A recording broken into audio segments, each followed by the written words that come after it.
2012是不是世界末日？很快我们就知道了。在那之前，只要地球还在转，你就要交税。而税收收入和其他非税收入一起被统称为政府的财政收入。有了钱总得花呀，那么你知道纳税人的钱都被花到哪儿了吗？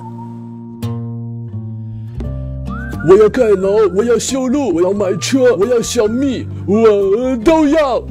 别着急，花钱总得有个谱，这个谱的学名叫做财政预算。在美国的芝加哥，政府要用7个月的时间来制定下一年的预算，同时还要经受各种听证会的考验。预算不通过，政府关门，太不和谐了。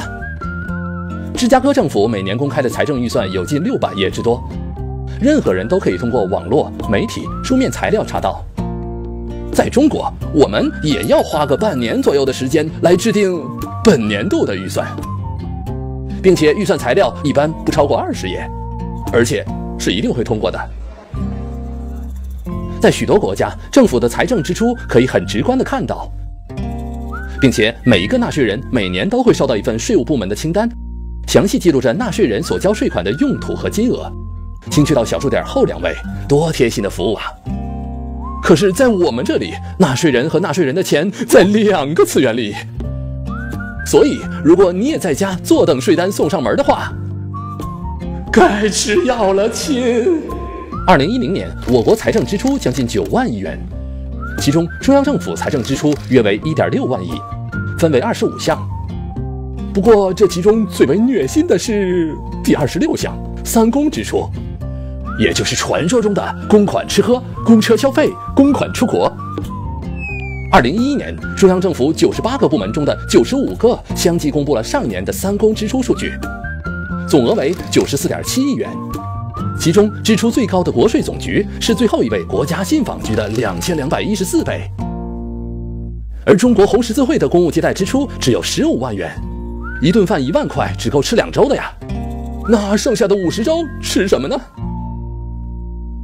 ？2010年，我国地方政府的财政支出约为7.3万亿，包含了23个项目，其中最多的是教育支出，约1.2万亿元，较2000年增长了721%。不过，令人费解的是，在这10年里，我国农村普通小学数量减少了近1半，期间还清退了44.8万名代课教师。很多地方的地标性建筑物就是政府大楼了，那叫一个雄伟壮丽、富丽堂皇啊！其中某县的县政府大楼建筑面积达4万平米，相当于8个白宫的面积，可以容纳2180个县长办公。而这些支出是要算到一般公共服务支出里面的。那么地方政府的3公支出又是多少呢？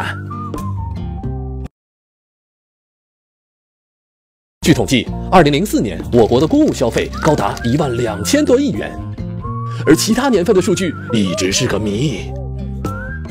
如果给所有中小学配上校车，需要花4600亿；全民免费医疗需要花1600亿。